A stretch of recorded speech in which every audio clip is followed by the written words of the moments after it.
ये बयान है रक्षा मंत्री राजनाथ सिंह का, जिन्होंने आज करगिल विजय दिवस के मौके पर पाकिस्तान के लिए फिर एक बार साफ संदेश दिया है कि अब पाकिस्तान से बातचीत सिर्फ एक ही मुद्दे पर होगी और वो है पीओके का मुद्दा, जिसे पाकिस्तान ने अवैध रूप से कब्जा कर रखा है और वो भारत को वापस चाहिए। ख्याल है पीओके को शायद ये ना बनाएं, इनकी कोशिश होगी कि इसके 3 हिस्से कर दिए जाएं और केपीके पंजाब में इनको जम कर दिया जाए। लेकिन अगर ऐसा इन्होंने करने की कोशिश की तो इसका बहुत सख्त रिएक्शन आएगा पाकिस्तानी ऑक्युपाइड जम्मू कश्मीर की जनता की तरफ से, अवाम की तरफ से। तो मेरा ख्याल है ये मुमकिन फिलहाल शायद ना हो। पाकिस्तान से कोई बात नहीं होगी और अगर बात होगी तो सिर्फ पीओके पर ही बात होगी, जो कि भारत का हिस्सा है, जिस पर पाकिस्तान ने अवैध तरीके से कब्जा किया था। आप कैसे रिफ्लेक्ट करते हैं कारगिल के वाक़े को? आज हमारा वो फोकस है और आज उसको 23 साल हो गए हैं कारगिल की जंग जब बंद हुई।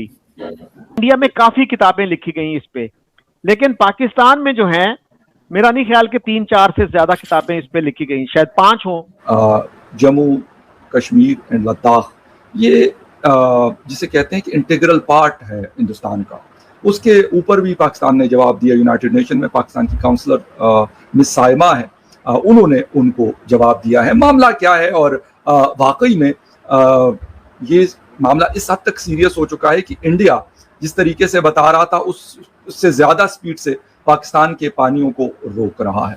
लेकिन उस रिएक्शन का क्या होगा, इसलिए कि अभी भी तो बहुत काफी दिन से प्रोटेस्ट चला था और उन्होंने कई डिमांड्स दी थी अपनी 36 या 38 के करीब। तो क्या वो डिमांड्स पूरी कर दी गई हैं? क्या जो उनकी जो प्रोटेस्ट चल रहा था, क्या जनता उसमें से कुछ कर पाई? कारगिल विजय दिवस के मौके पर एक बार फिर भारत की तरफ से पाकिस्तान को सख्त संदेश दिया गया है। डिफेंस मिनिस्टर राजनाथ सिंह ने 27वें कारगिल विजय दिवस के अवसर पर कहा कि अगर पाकिस्तान किसी भी तरह की हिमाकत करता है तो भारत उसका जवाब उसकी कल्पना से भी परे तरीके से देने की पूरी क्षमता रखता है। ये बयान सिर्फ एक वार्निंग नहीं, बल्कि भारत की बदलती डिफेंस पॉलिसी और स्ट्रॉन्ग नेशनल सिक्योरिटी अप्रोच को भी दिखाता है।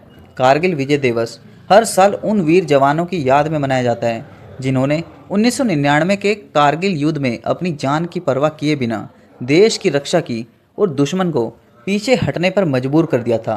इस ऐतिहासिक दिन पर दिए गए राजनाथ सिंह के बयान ने एक बार फिर भारत और पाकिस्तान के संबंधों को लेकर चर्चा तेज कर दिया है। डिफेंस मिनिस्टर ने यह भी स्पष्ट किया कि भारत की तरफ से पाकिस्तान के साथ किसी भी मुद्दे पर बातचीत तभी होगी जब बात पाकिस्तान ऑक्युपाइड कश्मीर यानी पीओके की होगी। उन्होंने दोहराया कि पीओके भारत का हिस्सा है जो पाकिस्तान के गैर कानूनी कब्जे में है। इस बयान को भारत के ऑफिशियल स्टैंड की एक मजबूत और स्पष्ट पुष्टि के रूप में देखा जा रहा है।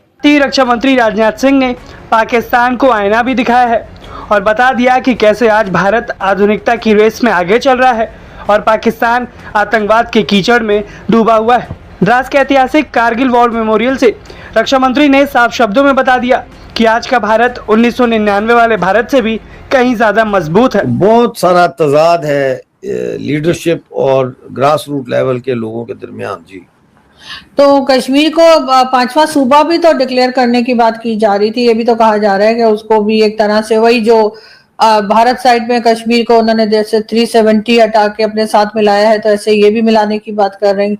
तो फिर तो प्राइम मिनिस्टर और सदर उधर की कोई जरूरत नहीं रह जाएगी। देखें, ये बातें तो बड़े अरसे से चल रही हैं कि इसको सूबा बनाया जाएगा, गिलगित बल्तिस्तान को भी सूबा बनाया जाएगा। कभी कहते हैं उसको 5वां बनाएंगे, कभी कहते हैं इसको 5वां बनाएंगे। सूबा मेरा ख्याल है पीओके को शायद ये ना बनाएं, इनकी कोशिश होगी कि इसके 3 हिस्से कर दिए जाएं और केपीके पंजाब में इनको जम कर दिया जाए। लेकिन अगर ऐसा इन्होंने करने की कोशिश की तो इसका बहुत सख्त रिएक्शन आएगा पाकिस्तानी ऑक्युपाइड जम्मू कश्मीर की जनता की तरफ से, अवाम की तरफ से। तो मेरा ख्याल है ये मुमकिन फिलहाल शायद ना हो, इस तरह का कोई काम ये ना कर सके। लेकिन उस रिएक्शन का क्या होगा, इसलिए कि अभी भी तो बहुत काफी दिन से प्रोटेस्ट चला था और उन्होंने कई डिमांड्स दी थी अपनी 36 या 38 के करीब। तो क्या वो डिमांड्स पूरी कर दी गई हैं? क्या जो उनकी जो प्रोटेस्ट चल रहा था, क्या जनता उसमें से कुछ कर पाई? डिमांड्स मैंने नोट किया कि डिमांड्स हर अल्टीमेटम के साथ शिफ्ट होती रही ना। पहले तो यही डिमांड थी कि 12 सीटें खत्म की जाए, उसके बाद जब मुज़ाकरात की बात हुई और पहला दौर मुज़ाकरात का इस दौरान चला, उसके बाद मुतालबात शिफ्ट हो गए। उन्होंने कहा जी हमारे खिलाफ जो FIRs हैं इनको ख़त्म किया जाए, जो हमारे लोग आपने मारे हैं उनकी लाशें उनके लवाहिकीन को दें, जो लोग मरे हैं उनके घरों को कंपनसेशन दें, जो ज़ख्मी हैं उनको कंपनसेशन दें, और जो जॉइंट अवामी एक्शन कमेटी को जो कालादम करार दिया है, जो बैन किया है, ये बैन उठाएं उसके ऊपर से। तो उसमें तो 12 नशिस्तों का मुतालबा उसमें नहीं था, तो यही था कि ये आप करें तो फिर हम मुज़ाकरात करेंगे। मुज़ाकरात का कोई फ़ायदा नहीं है, ये मुज़ाकरात किस बात पे? 12 सीटें देखें ख़त्म भी हो जाती हैं 12 सीटें, तो उससे पाकिस्तान को क्या फ़र्क पड़ेगा? वो बिकने वाली असम्बली है, इनके अपने मोहरे हैं, वो जिसको चाहे वो 12 छोड़ के 24 लोग उनके साथ चल पड़ेंगे, वो तो कोई टेंशन नहीं है। तो मुझे ये समझ नहीं आती कि ये 12 सीटों का मुतालबा जो है ये क्यों किया गया और इसको इतना बेस क्यों बनाया गया। एक ख़तरा तो ये था कि शायद इसकी आड़ में पाकिस्तान इमरजेंसी लगा के इसको फेडरल रूल के नीचे ले आएगा और यहाँ गवर्नर लगा देंगे, जैसे इंडिया में लगाया था विनोद सिन्हा को। लेकिन अभी कुछ समझ नहीं आ रही है क्या हासिल करना चाहते हैं, ना जॉइंट अवामी एक्शन कमेटी वालों की समझ आ रही है, ना पाकिस्तान की समझ आ रही है, बीच में इलेक्शन का रखना डाल दिया। तो देखते हैं क्या है, कोई बड़ा ही कोई होने जा रहा है यहाँ पे। क्योंकि हंगामा तो बहुत था, इन्होंने खाने पीने की चीजें भी रोक दी थी, मेडिसिन भी कहा जा रहा था रास्ता बंद कर दिया है, कोई रिपोर्टिंग भी नहीं हो पा रही थी। एक दो दोस्त तो मेरे गए भी थे जर्नलिस्ट, जिनको एक को तो अरेस्ट कर दिया, दूसरे को वापस भेज दिया, तो इस हद तक तो छुपाया जा रहा था।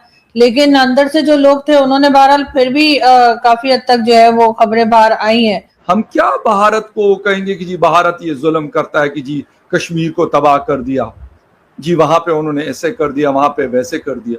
कश्मीर के पास पानी अवेलेबल है, बिजली अवेलेबल है, रेलवे नेटवर्क अवेलेबल है, इंटरनेट अवेलेबल है। मेरे साइड के कश्मीर में 47 दिन से इंटरनेट शटडाउन, मतलब इस पूरे पाकिस्तान में किसी पॉलिटिकल किसी शख्स में इतनी जुर्रत है कि ये बात कर सके कि 47 दिन से आपने पूरे कश्मीर को, जिस तरह वो एक क्राइम एक्ट होता था, फ्रंटियर क्राइम एक्ट FCR, कि किसी गांव के किसी एक शख्स ने कोई गलती की तो पूरे गांव को मलिया में कर, आपने पूरे कश्मीर को दरेक ईदगाह में, मीरपुर और उसके क्या नाम है, रावलाकोट के अंदर प्रोटेस्ट चल रहा है, आपने पूरे कश्मीर के अंदर इंटरनेट शटडाउन किया हुआ, पूरे कश्मीर के अंदर आपने रोड ब्लॉकेज स्कीम, क्यों?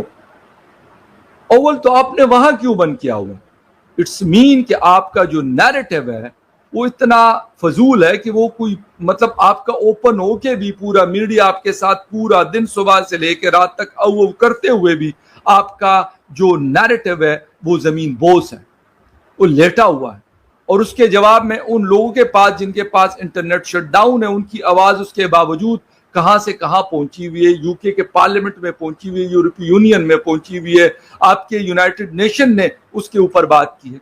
हम क्या कर रहे हैं भाई? बात यह है कि हम अटूट अंग वो कहें या हम उसको शहरक कहें। उन्होंने पहले अटूट अंग को रगड़ा दिया और हमने अभी शरक को रगड़ा दे के रखा हुआ। उन्होंने 2019 में 5 अगस्त 2019 से 1 साल के लिए इंटरनेट बंद किया हुआ था और मुख्तलिफ पाबंदियां लगाई। दोस्तों, राजनाथ सिंह के इस बयान का समय भी काफ़ी ज़्यादा महत्वपूर्ण माना जा रहा है, क्योंकि साउथ एशिया में सुरक्षा और सीमा से जुड़े मुद्दे लगातार चर्चा का विषय बने हुए हैं। भारत का कहना है कि देश अपनी सुरक्षा, सोवरेनिटी और टेरिटोरियल इंटीग्रिटी पर किसी भी तरह का समझौता नहीं करेगा। साथ ही भारत बार बार ये भी कहता रहा है कि शांति और स्थिरता तभी संभव है जब सीमा पार से आतंकवाद और उकसाने वाली गतिविधियां पूरी तरह बंद हो। ये निशाना दोस्तों पाकिस्तान की तरफ ही है, क्योंकि पाकिस्तान ही ऐसी गतिविधियां करता है। हमने देखा है भारत के अंदर टेररिस्ट अटैक वगैरह करवाता है। कारगिल विजय दिवस के संदर्भ में दिया गया ये संदेश सिर्फ इतिहास को याद करने तक सीमित नहीं था, बल्कि वर्तमान और भविष्य की सिक्योरिटी पॉलिसी को भी दर्शाता है। फिलहाल दोनों देशों के बीच आधिकारिक स्थिति में कोई बदलाव नहीं है, लेकिन भारत ने एक बार फिर साफ कर दिया है कि राष्ट्रीय हित और देश की सुरक्षा उसकी सबसे बड़ी प्राथमिकता है। इसी वजह से राजनाथ सिंह का ये बयान देश और विदेश दोनों जगह ध्यान का केंद्र बना हुआ है। दोस्तों, आपको वीडियो कैसी लगी? अगर वीडियो अच्छी लगी तो चैनल को जरूर सब्सक्राइब करें, वीडियो को अपने दोस्तों के साथ शेयर करें। मिलते हैं अगली वीडियो में, तब तक के लिए धन्यवाद। जय हिंद।